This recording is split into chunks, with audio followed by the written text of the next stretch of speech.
بسم اللہ الرحمن الرحیم نحمده ونصلي على رسوله الكريم اما بعد اعوذ باللہ من الشیطان الرجیم بسم اللہ الرحمن الرحیم ادع الى سبیل ربك بالحکمة والموعظة الحسنة وجادلهم بالتي هي احسن۔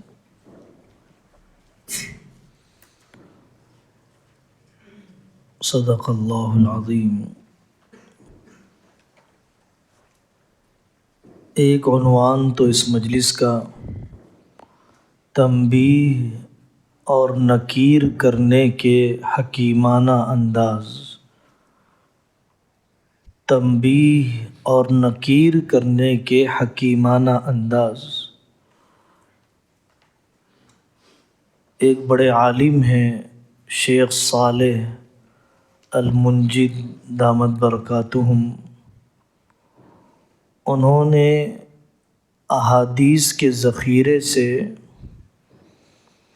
ان واقعات کو جمع کیا ہے کہ جن واقعات میں حضرت محمد الرسول اللہ صلی اللہ علیہ وسلم نے کسی غلطی پر ٹوکا ہے، تنبیہ کی ہے۔ ان واقعات سے کیا عبرت ملتی ہے؟ آقا صلی اللہ علیہ وسلم کے عمل کی پوری گہرائی کا ادراک تو ہم نہیں کر سکتے ہیں، لیکن اپنی فہم کے مطابق کوشش کر سکتے ہیں نقالی کی۔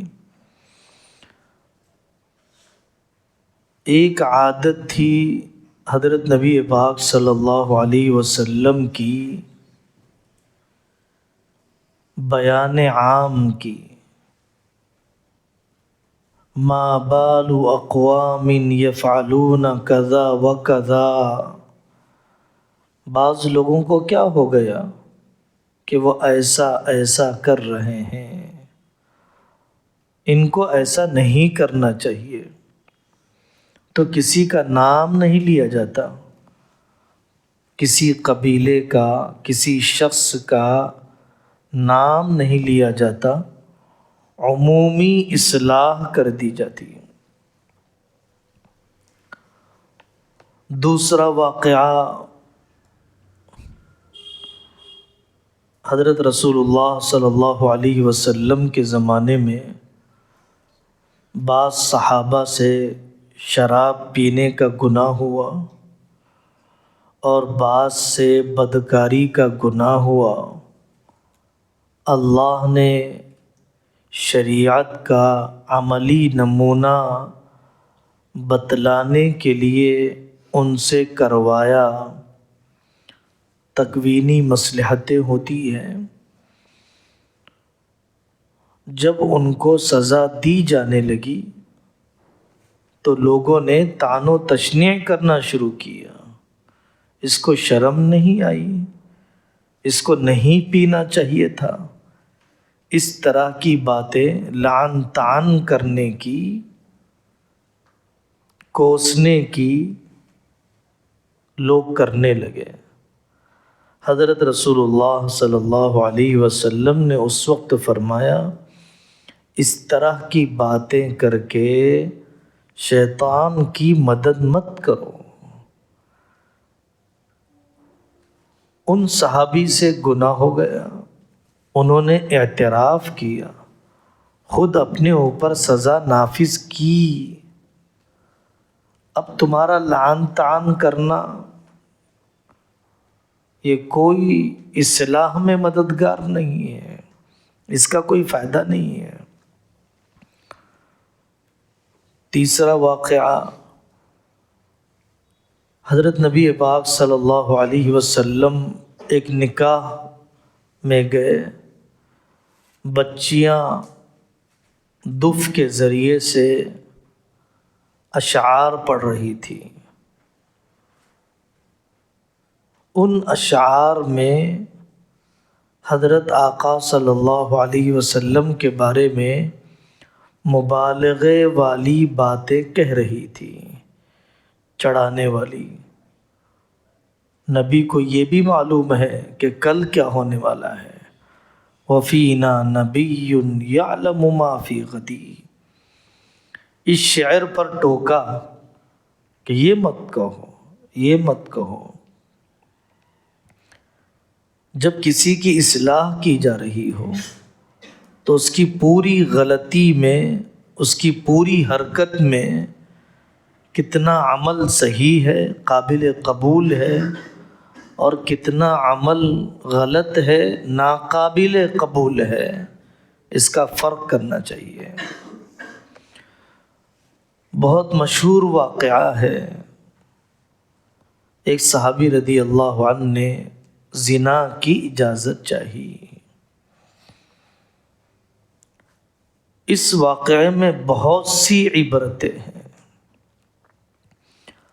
حضرت نبی پاک صلی اللہ علیہ وسلم نے آج کل کے الفاظ میں تفصیلی کاؤنسلنگ کی ہے، بہت ہی مفصل انداز میں موٹیویٹ کیا ہے کہ اگر تمہاری بہن ہوتی، اگر تمہاری ماں ہوتی، اگر تمہاری خالہ ہوتی، آپ نے ان کے لیے دعا فرمائی، اللہم طہر قلبہ وحسن فرجہ، رحم دلی کا انداز، مشفقانہ لب و لہجہ، اس کے ضمیر کو جھنجھوڑنے والا طریقہ۔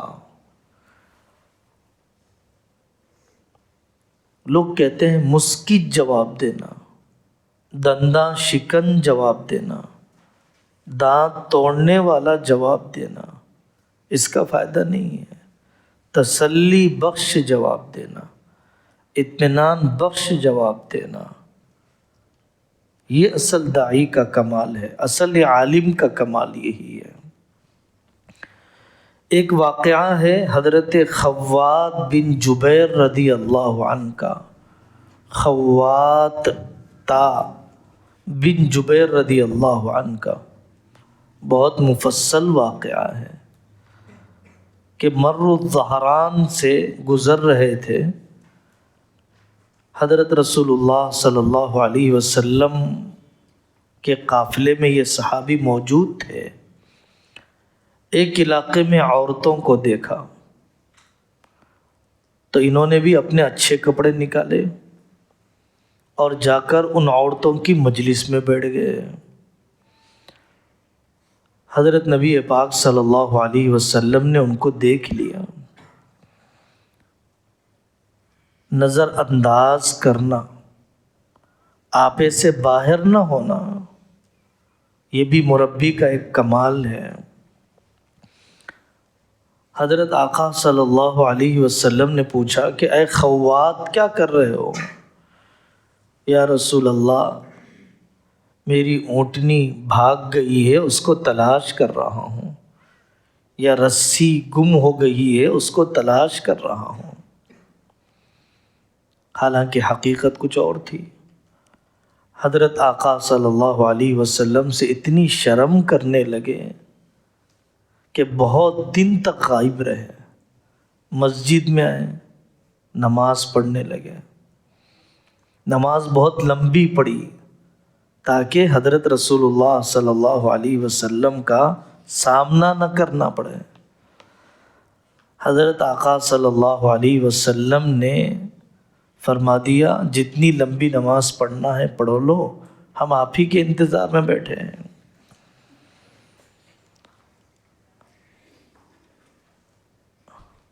دل کے تار کو چھیڑا جائے، محبت کے ذریعے سے دل جیتا جائے۔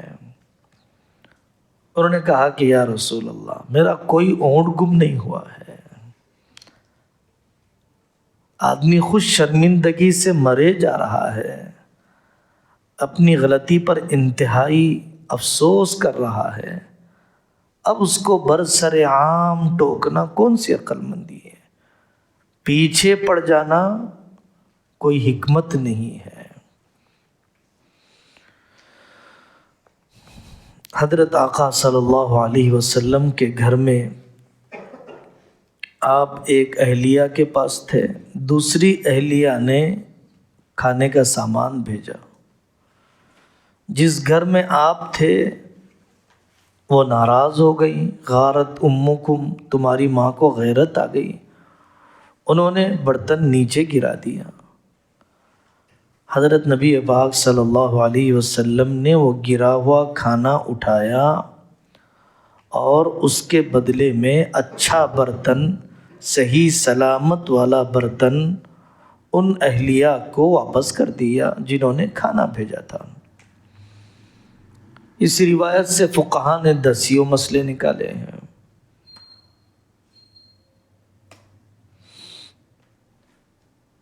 دلجوئی بھی کی گئی بھیجنے والوں کی، لحاظ بھی کر دیا گیا سوکن کے بیجا غیرت کرنے کا، اور کھانے کو ضائع ہونے سے بچا بھی لیا گیا۔ اور بھی دسیوں پہلو ہو سکتے ہیں۔ ایک صحابی رضی اللہ عنہ اپنے خادم کو برا بھلا کہہ رہے تھے، اور یہ کہہ رہے تھے تیری اماں تو عجمی ہے، عربی نہیں ہے، ماں کا طعنہ دے رہے تھے۔ حضرت آقا صلی اللہ علیہ وسلم نے فرمایا انک امرؤ فیک جاہلیہ، تم نے اسلام تو قبول کر لیا ہے لیکن جاہلیت کے اثرات ہیں، تمہیں اس طرح سے الزام تراشی نہیں کرنا چاہیے۔ ماں باپ کو برا بھلا کہنے سے مبتلا بہی کی تربیت نہیں ہوتی ہے۔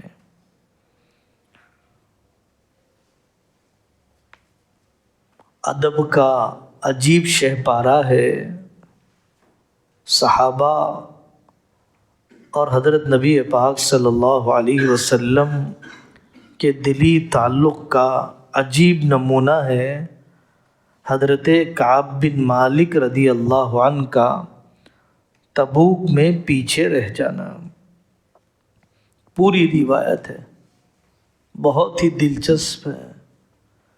اللہ کے حکم سے، نفسانی اثر تو نہیں ہوتا نبی کے پاس، اللہ کے حکم سے 50 دن آپ نے بائیکاٹ کیا، کیونکہ غزوہ تبوک میں نکلنا اس وقت فرض عین ہو چکا تھا۔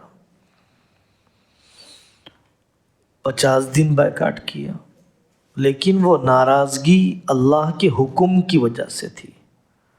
ایسا بہت ہوتا تھا کہ کعب بن مالک رضی اللہ عنہ مسجد میں نماز پڑھنے کے لیے آتے، حضرت نبی پاک صلی اللہ علیہ وسلم کو دیکھتے رہتے۔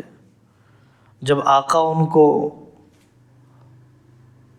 دیکھتے تھے تو حضرت کعب بن مالک رضی اللہ عنہ بھی آنکھ میں آنکھ ملانا چاہتے، آپ اپنی آنکھوں کو پھیر لیتے، کنکھیوں سے دیکھنا، چوری چھپے دیکھنا۔ بائیکاٹ کی حالت میں بھی دلی دوریاں نہیں ہے، دلی دوریاں نہیں ہے۔ بائیکاٹ کی حالت میں بھی ایک دوسرے پر نچھاور ہونے کے جذبات۔ کئی روایتوں میں واقعہ ہے، ایک صحابی رضی اللہ عنہ میدان جنگ میں تھے، تلوار کے نیچے جب ایک کافر آیا تو اس نے کلمہ پڑھنا شروع کر دیا، اشہد ان لا الہ الا اللہ۔ انہوں نے اس کے باوجود اسے قتل کر دیا۔ حضرت رسول اللہ صلی اللہ علیہ وسلم نے 3 مرتبہ کہا بھائی تم نے کیوں قتل کیا؟ وہ صحابی کہنے لگے واللہ ما قال الا تعوذا من القتل، یا رسول اللہ یہ تو بس جان بچانا چاہتا تھا، اسلام تھوڑی دل سے قبول کیا تھا اس نے۔ تو حضرت آقا صلی اللہ علیہ وسلم نے اس وقت فرمایا ان اللہ عز وجل ابا علی من قتل مؤمنا، کہ اللہ تبارک و تعالی نے ایمان والے کو قتل کرنا منع فرما دیا ہے، انکار کر دیا ہے، پسند نہیں کیا ہے، اور ایک روایت میں فرمایا حلا شققت قلبہ، اس کا سینہ پھاڑ کے دیکھ لیا تھا کیا؟ ظاہر پر عمل کرنا چاہیے، چھوڑ دینا چاہیے تھا تمہیں۔ قتل کی اجازت کیسے دی جا سکتی ہے؟ حضرت علی حضرت فاطمہ رضی اللہ عنہما سے ملاقات کے لیے آئے، رات میں نماز پڑھی تم لوگوں نے؟ پوچھا تہجد کی نماز پڑھی؟ حضرت علی رضی اللہ عنہ ہیلے بہانے بنانے کی بات کرنے لگے کہ ہماری جانیں تو اللہ کے ہاتھ میں ہیں، انما انفسنا بید اللہ، اللہ جب چاہتے ہیں جب اٹھاتے ہیں، جب چاہتے ہیں جب سلا دیتے ہیں۔ حضرت آقا صلی اللہ علیہ وسلم نے اپنے ران پر ہاتھ مارا اور یہ فرمایا وَكَانَ الْإِنسَانُ أَكْثَرَ شَيْءٍ جَدَلًا، انسان تو بڑا جھگڑالو واقع ہوا ہے، بے موقع لفاظی کرنا، الفاظ کا ہیر پھیر، غلط استعمال۔ حضرت ابوبکر صدیق رضی اللہ عنہ حضرت عمر رضی اللہ عنہ میں ناراضگی ہو گئی۔ غلطی حضرت ابوبکر صدیق رضی اللہ عنہ کی تھی۔ حضرت ابوبکر صدیق رضی اللہ عنہ نے حضرت عمر سے معافی چاہی، بھائی مجھے معاف کر دو۔ یہ عادت ہونی چاہیے آدمی کے پاس۔ حضرت عمر رضی اللہ عنہ سے بار بار معافی چاہنے لگے۔ حضرت عمر رضی اللہ عنہ کو جیسا دلچسپی لینا چاہیے ویسا نہیں لے رہے تھے۔ حضرت آقا صلی اللہ علیہ وسلم کو اندازہ ہوا، آپ نے حضرت عمر سے فرمایا کہ ابوبکر کو معاف کر دو۔ حضرت ابوبکر صدیق رضی اللہ عنہ کے کمالات سنائے، ان اللہ بعثنی الیکم، اللہ نے جب مجھے بھیجا تھا فقلتم کذبت، تم لوگوں نے کہا تھا کہ میں نے جھوٹ کہا ہے، اور یہ ابوبکر ہی تھا کہ جس نے میری غمخواری کی۔ پوری دنیا نے ٹھکرایا، ابوبکر نے ساتھ دیا۔ میرے اس ساتھی کی تکلیف کی وجہ سے مجھے بھی تکلیف ہوتی ہے۔ مصالحت کروانا، دوریاں کم کرنا، اس کی کوششیں کرنا چاہیے۔ روک ٹوک کرنا بہت ہی نازک فن ہے۔ ہر آدمی سرجری نہیں کرتا، ہر آدمی نشتر نہیں مار سکتا، ہر آدمی چاقو لے کر زخم کاٹ نہیں سکتا۔ فن سیکھنا پڑتا ہے۔ اسی طریقے سے تنبیہ کے انداز سیکھنا پڑتا ہے۔ یاد آیا فیض العلوم میں ایک مرتبہ فجر کی نماز ایک صاحب نے پڑھائی، بہت طویل پڑھائی، سویرا ہونے لگ گیا، سفیدی نمایاں ہونے لگ گئی۔ حضرت قاری امیر حسن صاحب رحمۃ اللہ علیہ نماز کے بعد جا کر ایک طرف بیٹھ گئے پہلے، پھر اس کے بعد ایک خادم سے کہا امام صاحب کو بلائیے، اور حضرت ایک زانو بیٹھ گئے۔ وہ لوگ آلتی پالتی بیٹھتے ہی نہیں تھے، صحت مند بھی تھے، باادب بھی تھے۔ اور پھر اس کے بعد ان عالم دین سے کہا، ان امام صاحب سے کہا کہ بھائی جو بھی انداز، خاموشی کے ساتھ، آواز کسی کو سنائی بھی نہیں دے رہی تھی، لیکن امام صاحب کی توجہ دہانی ہو گئی کہ آپ کو اتنی لمبی نماز نہیں پڑھانا چاہیے تھا۔ مسنون قراءت کی جو مقدار ہے اسی مسنون قراءت کی رعایت ہونی چاہیے۔ بعض صحابہ نے سورہ بقرہ پڑھا دی عشاء کی نماز میں، انہیں ٹوکا گیا، کیا تم امت کو فتنے میں ڈالنا چاہتے ہو؟ مصلیوں کو آزمائش میں ڈالنا چاہتے ہو؟ چلیے آپ کی دلچسپی کے لیے، مصر میں ایک بہت بڑے محدث عالم تھے، انتقال ہو گیا ابھی، اسامہ عبد العظیم صاحب رحمۃ اللہ علیہ۔ اہل حدیث تھے لیکن کثیر التلاوت تھے، اور عبادت کا بہت زبردست ذوق اللہ نے دیا تھا، ملاقات کی سعادت ہمیں ملی۔ ان کی مسجد میں ایک صاحب عشاء کی نماز پڑھنے کے لیے آئے، انہوں نے سورۃ النمل شروع کی تو اس نے رکعت چھوڑ دی، لوگوں سے کہا کہ بھائی یہ کیا پڑھ رہے ہیں؟ کہا سورۃ النمل پڑھ رہے ہیں، چونٹی والی سورت۔ پھر کچھ دن کے بعد اسی مسجد میں نماز پڑھنا ہوا تو رکعت باندھنے سے پہلے اس نے مصلی سے پوچھا کہ یہ کون سی سورت پڑھ رہے ہیں؟ سورۃ الفیل پڑھ رہے ہیں آج۔ چونٹی کی سورت اتنی لمبی تھی، ہاتھی کی سورت پتہ نہیں کتنی لمبی ہے۔ کہا مجھ سے نماز نہیں ہو سکتی، میں جا رہا ہوں آگے کسی اور مسجد میں پڑھ لوں گا۔